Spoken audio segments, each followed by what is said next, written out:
안녕하세요 여러분, 저는 제시카입니다. 계모 캐렐과 함께 겪은 어려운 경험을 여러분과 공유하고 싶습니다. 그녀는 내 인생에서 어머니 역할을 한 적도 없고 보여주지도 않았기 때문에 그녀를 캐렐이라고 부릅니다. 아버지 프랭크가 우리를 소개했을 때부터 처음부터 그렇게 하는데 관심이 있었습니다. 캐렐은 자신의 감정을 아주 명확하게 표현했습니다. 그녀는 나에게 불확실한 용어로 말하지 않았고 아버지와 떨어져 있으면 내가 엄마라는 사실을 전혀 알지 못한다고 말했습니다. 그냥 내 남편의 아이고 그게 다야. 당신은 자신을 돌볼 만큼 나이가 들었으니 내가 당신을 위해 내 길을 비켜줄 것이라고 기대하지 마세요. 나는 평화를 유지하려고 노력했고 괜찮습니다. 캐롤, 나는 꽤 자급자족합니다. 나는 단지 아빠가 행복해지기를 바라요. 난 당신에게 문제가 되지 않겠다고 약속하지만 캐롤은 당신이 이미 문제를 일으키고 있다고 말하며 당신이 나를 능가할 수 있다고 생각한다고 말하면서 나를 장애물로 보았습니다. 나는 이전에도 10대들을 상대해봤고 20세가 된 후에도 나는 당신이 우리 삶에서 영원히 나가게 해줄게. 그러면 난 프랭크를 혼자만 갖게 할 거야. 그녀의 적대감은 거기서 끝나지 않았어. 캐롤은 돌아가신 어머니를 모욕하기도 했고 그게 나에게 깊은 상처를 줬어. 우리 엄마는 내가 고작 10살이었을 때 돌아가셨어. 이것 때문에 아버지가 다시 사랑할 마음을 여는데 오랜 시간이 걸렸습니다. 나는 캐롤의 잔인한 말과 행동에 대해 아버지에게 말하기를 주저했습니다. 나는 캐롤의 행동이 아버지와 결혼한 후에 더욱 악화되었다는 것을 후회합니다. 갑작스런 변화. 그녀는 그것을 사명으로 삼았습니다. 나를 쫓아내려고 아이들에 대한 혐오감과 나에게 방해가 되지 않기를 바라는 마음을 공개적으로 표현했습니다. 마링하기 전에는 편리하게 생략했던 일을 아빠가 내 옆에 서 있을 때 캐롤은 식사를 망치고 나를 비난하는 등 방해 행위를 했습니다. 당신 딸이 무슨 짓을 했는지 내가 요리를 안 해주니까 그 사람이 고의로 내 요리를 망쳤어요. 아마 다음에는 중간에 끼어들어서 저를 독살할 거예요. 아버지는 제 편을 들어달라고 솔직하게 대답할 거예요. 무슨 말을 하는지 모르겠어요. 아빠에게 식사 준비가 마음에 들지 않아 저는 여기에도 없었습니다. 방에서 식사를 하기 위해 테이크 아웃했습니다. 이 상황으로 인해 가족의 평화와 화합을 간절히 바라는 비난과 오해의 끝없는 순환에 갇힌 느낌이 들었습니다. 분명히 말씀드립니다. 조치를 취하지 않으면 3년 동안 캐렐의 행동 때문에 내 안전이 정말 두렵습니다. 그녀는 내 삶의 일부였기 때문에 그녀는 패티가 나를 거짓 비난하기 위해 음식에 과도하게 소금을 치는 것과 같은 상상할 수 없는 일을 저질렀습니다. 이것은 사소하게 들릴 수 있지만 그것은 빙산의 일각에 불과했습니다. 시간이 지남에 따라 제가 수집한 압도적인 증거 덕분에 아버지는 결국 제 이야기를 고맙게도 믿었습니다. 캐렐의 장난은 전화 서비스를 끊고 몇 시간 동안 집에 가두지 못하고 차 열쇠를 열쇠에 두는 것까지 다양했습니다. 프로젝트에서 폐기할 수도 있는 중요한 시험일 아버지가 이 문제를 해결하려고 시도했음에도 불구하고 나는 일주일 동안 완료했습니다. 캐롤은 자신의 행동을 결코 바꾸지 않고 일시적으로 행동을 고치는 척만 하고 1년을 참은 후 해로운 행동을 취하기로 결정했습니다. 나는 직업을 구하고 캐렐이 내 삶에 개입하는 것을 최소화하기 위해 필수품에 대한 비용을 지불하기 시작했습니다. 아버지는 이러한 상황으로 인해 슬퍼하셨지만 재정적으로 독립하는 것이 더 낫다고 아버지를 안심시켰습니다. 캐렐은 아버지의 재정을 아버지처럼 여겼습니다.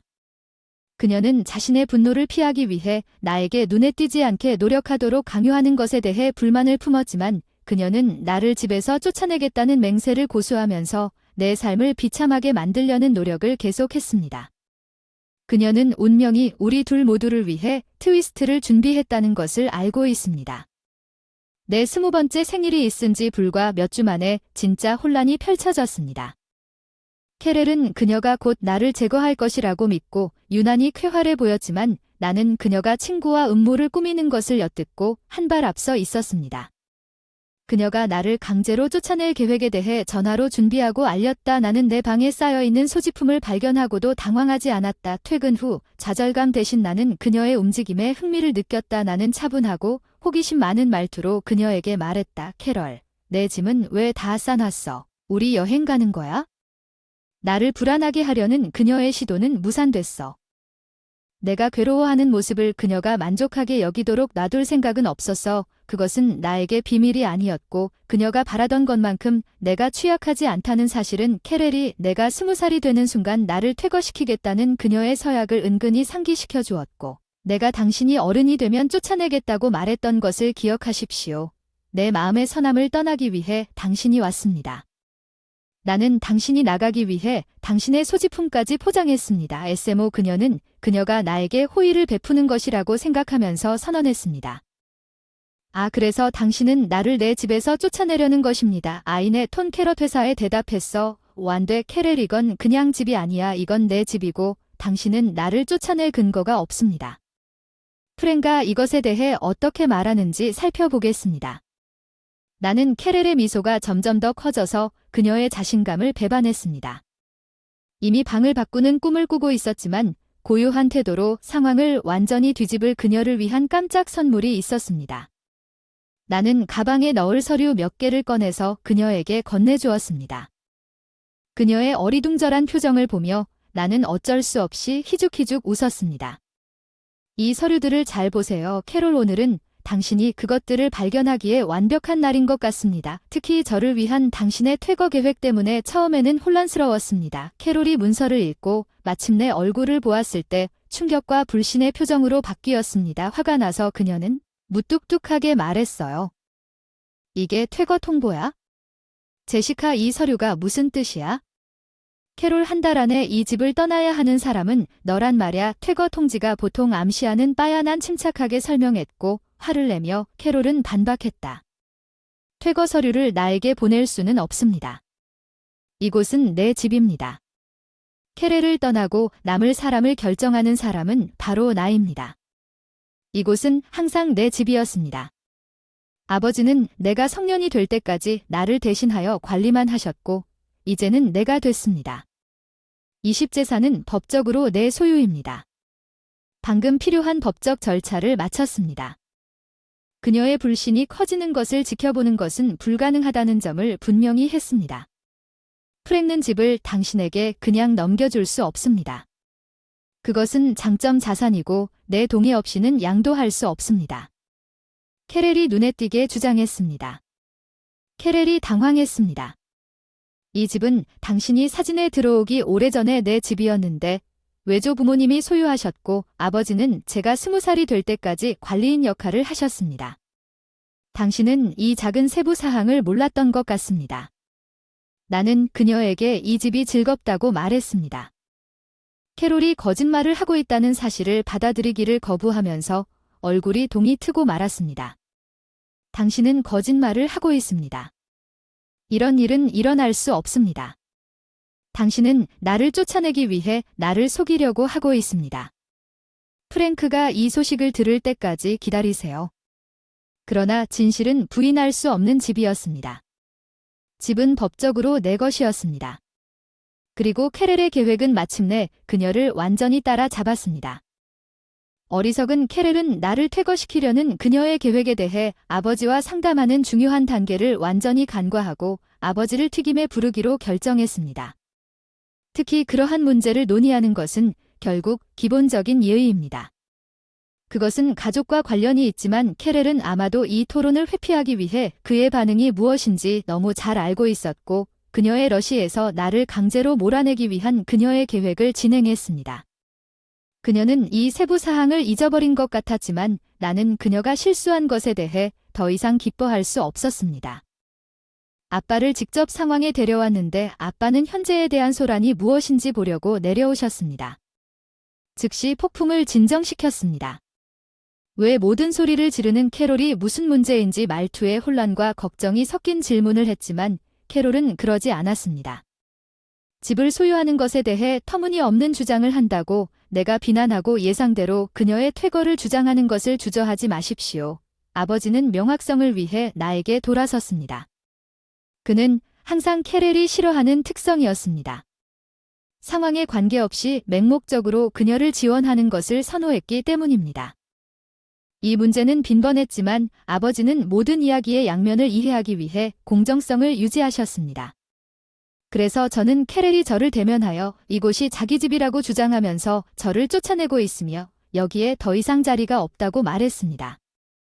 전화로 퇴거 통보를 하여 선제적 조치를 취했습니다. 아버지는 이 폭로에 눈에 띄게 화를 냈습니다. 캐렐은 제시카를 퇴거시킬 수 있는 결정권을 당신에게 주었습니다. 우리는 그런 일에 대해 논의한 적이 없습니다. 왜 내가 이것에 대해 지금에서야 알게 되었는지 그의 실망은 신뢰 위반을 명백히 강조. 캐롤은 퇴거 통지에 허를 찔렸고 이제 아빠의 신문에 잠시 당황한 후 평소 방어 자세로 의지했습니다. 그녀는 제시카가 이제 성인이라고 주장했습니다. 프랭크 그녀는 20세가 된 이후로 한 달 동안 집세를 내지 않고 여기에서 살고 있습니다. 이 나이에 자녀가 독립하도록 격려하는 것은 부모에게 흔한 일입니다. 우리는 단지 그녀에게 책임을 가르치려고 노력하고 있을 뿐입니다. 아버지는 캐롤을 혼자가 아닌 것으로 만드는 결정은 내 몫이라는 사실에 흔들리지 않았습니다. 먼저 저와 논의했어야 했습니다. 그의 진술을 강조했습니다. 우리 가족에서의 역할과 캐렐에게 부족한 상호 존중 자질이 공정성에 대한 그의 헌신. 아버지는 캐렐이 부모 역할을 한 적도 없고 나를 위해 어떤 것에 기여한 적도 없다고 강조하면서 어떻게 제시카의 생활 상황에 대해 결정할 권리가 있다고 생각할 수 있습니까? 당신은 불공평하다. 그는 해롤이 아내가 집에 대해 동등한 권리를 가지고 있다는 믿음에 집착한다고 말했습니다. 그것은 또한 저주이며 내가 떠나야 한다고 주장했지만 아빠는 그 집이 법적으로 그들의 집이 아니라 내 것이라고 밝혔으며 캐렐은 충격을 받고 떠났습니다. 그녀는 아버지가 집에 대한 나의 주장을 지지했다는 현실을 이해할 수 없었습니다. 그녀는 자신이 통제할 수 있다고 잘못 믿었던 곳이 아버지를 배신했다고 비난한 진실에 압도당했습니다. 왜 이런 짓을 하겠습니까? 아버지에게 상의했어야 했지만 그의 입장을 강조하면서 그녀의 위선. 당신은 나에게 아무 말도 없이 제시카를 쫓아내려고 하는 것에 대해 거리낌이 없었습니다. 이 집은 항상 제시카를 위한 집이었습니다. 나는 단지 제시카가 성인이 될 때까지 관리해왔을 뿐입니다. 아빠가 제시카에게 증거 서류를 보여주겠다고 제안하자 캐롤의 충격은 더욱 깊어졌습니다. 그녀는 프랭크가 나에게 거짓말을 했다고 심각하게 생각하기에는 너무 놀랐습니다. 이것은 공평하지 않습니다. 그러나 아빠는 당신이 묻지 않고 거짓말을 한 적이 없다고 분명히 밝혔습니다. 우리의 자산은 온전한 사람으로 남아있어야 한다는 것을 기억하십시오. 그녀의 비난은 계속해서 나를 배은망덕한 사람으로 묘사했습니다. 그것들을 쫓아냈지만 난 아빠 캐롤을 쫓아내는 게 아니라는 걸 분명히 했어요. 이 불행한 결과는 당신 행동의 결과입니다. 당신이 나를 밀어내려고 하지 않았다면 나는 당신을 머물게 하는 것을 고려했을지도 모릅니다. 이 대결은 오해의 층을 벗겨냈습니다. 그리고 우리 가족의 심오한 변화를 위한 무대를 마련하는 어려운 진실을 밝혔습니다. 역학 깊은 곳에서는 캐롤이 우리 가족에게 적합하지 않다는 느낌을 항상 갖고 있었습니다. 캐롤이 아버지와 결혼하기 전에 직관으로 인해 혼전 계약을 고집하게 되었기 때문에 캐롤이 위험에 빠질까 봐 두려웠습니다. 특히 재정적인 문제가 있는 우리의 미래. 그리고 나는 그것이 아버지가 항상 내 생각 속에 있다는 것을 우리에게 보여주기 위한 나의 방법이라는 것을 방지하고 싶었습니다. 나의 가장 큰 소망은 아버지가 행복을 찾는 것이었고 캐롤이 그것에 기여하지 않는다면 행복은 헤어지는 것이 더 건강할 수도 있습니다. 저는 아버지가 악당 캐롤이 묘사한 악당과는 거리가 먼 환상적인 부모일 뿐이라고 아버지를 안심시키는 데 상당한 시간을 보냈습니다. 아버지는 저를 위해 많은 일을 해주셨고 아버지는 제가 원하는 그의 가치를 이해해야 했습니다. 캐롤이 우리에게 모든 일을 겪게 한 후 아버지가 캐롤과의 일을 끝내는 것을 고려하고 있다는 사실을 알고 안도감을 느꼈다는 사실을 숨기지 마세요. 그녀는 아버지가 필요로 하거나 우리의 진심 어린 대화를 받을 자격이 있는 파트너가 아니라는 것이 분명해 아버지와 함께 평화로운 밤을 보냈습니다. 캐렐의 혼란 없이 새로운 장의 시작을 알리는 객실에서 캐렐의 임박한 출발에 대한 생각으로 새로운 평화를 느꼈습니다. 나는 우리가 마침내 그녀에게 귀중한 교훈을 가르쳤다고 믿었지만 다음 날 아침 예상치 못한 변화가 나타났습니다. 캐렐은 아침 식사를 준비하고 샤워를 하며 과잉 보상을 했습니다. 하루아침에 보살핌과 애정의 대명사로 변신한 듯 다정하게 나에게 아빠마저 회의적인 눈빛을 보낸다. 어색함에도 불구하고 갑작스런 행동 변화. 나는 그녀의 진심이 궁금하면서도 정중하게 아침 식사를 해주었다. 나는 캐렐에게 그녀의 노력이 불필요하다고 솔직하게 말했다. 나는 지난 5년 동안 내 자신을 돌보고 있다. 캐렐, 우리는 상황이 그렇게 바뀔 수 있는 척 시작할 필요가 없다. 나는 그녀가 갑자기 식사를 하면서 유대감을 형성하려는 욕구에 회의적이라고 표현했다. 캐롤은 가까운 모녀 관계를 조성하는 것을 목표로 자신의 새로운 역할을 주장했습니다. 캐롤의 동기를 이해하면서 일어난 모든 일을 고려할 때 강제적이고 비현실적으로 보이는 개념이었습니다. 그녀가 어려운 상황에서 벗어나기 위해 필사적으로 노력하고 있다는 것을 알 수 있었고 그녀의 위치를 구하기 위한 전략을 고안하기 위해 밤새도록 노력했지만 나는 그녀의 과거 행동을 너무 잘 알고 있었고 아버지는 그녀의 장난에 대한 즐거움을 간신히 숨겼으며 캐렐이 시도했다고 확신하지 못했습니다. 행복한 가정을 이루고 표면적으로는 아버지와의 결혼 생활을 강화하기 위해 그녀의 과거 학대를 간과할 수 있다고 제안하는 나의 용서 감각에 호소하기 위해 그녀의 동기는 진정한 가족 관심보다는 집에서 자신의 자리를 확보하는 데 더 가깝다는 것이 분명했습니다. 특히 당신이 어떤 결혼 생활을 강화하려고 하는지 잘 모르겠습니다. 특히 이 집에 머물려고 하는 것의 끝이 다가올수록 효과가 없을 것입니다. 캐롤, 나는 결정을 내렸습니다. 나는 그녀의 행동과 의도가 만든 내 입장을 재확인하면서 결론을 내렸습니다. 이제 그녀가 떠날 시간이 되었고 어떤 마지막 순간의 마음의 변화도 우리의 진로를 바꿀 수 없다는 것이 분명했습니다. 아버지는 캐롤이 연극을 하기 위해 마지막 노력을 기울여 돌이킬 수 없는 피해를 입혔기 때문에 이혼이 불가피하다는 것을 분명히 했습니다. 피해자는 특히 그녀가 서명한 인쇄물로 인해 그녀가 우리에게 재정적 영향력을 행사할 수 없게 되었기 때문에 선택의 여지가 없는 자신을 발견했기 때문에 완전히 무너졌습니다. 캐렐은 저와 아버지 모두에게 용서를 구하며 눈물을 흘리며 애원했고 그날 우리가 그녀의 지속적인 간청을 견디면서 우리의 인내심이 시험당했습니다. 머씨를 위해 아버지는 결국 변호사와 상의하여 이혼 절차를 시작했습니다. 캐렐은 협상이 끝난 지 일주일도 안 되어 공식적으로 이혼 서류를 받았습니다. 우리는 캐렐에게 이제 그녀가 스스로 세 발로 일어서서 제안해야 할 때라고 설명했습니다. 그녀는 마음을 바꾸려는 처음의 희망에도 불구하고 이혼에 대한 고용 및 법적 대리인을 찾았습니다. 그녀가 떠나기를 거부했다는데 동의하면서 집에서 보낸 시간이 끝났지만 추가 법적 조치의 위협으로 인해 마침내 그녀는 티어즈 인 허 아이즈를 떠나 머물게 되었습니다. 캐렐이 떠난 그녀의 행동으로 인해 가족과 소외된 친구와 함께 우리 집의 평화의 느낌이 돌아와서 예전에 그랬던 따뜻하고 환영받는 곳으로 다시 변모했습니다. 그로부터 3년이 넘었고 이제 대학에 충분히 가까워졌습니다. 이혼을 확정한 아버지와 긴밀한 유대를 유지하기 위해 집으로 돌아왔습니다.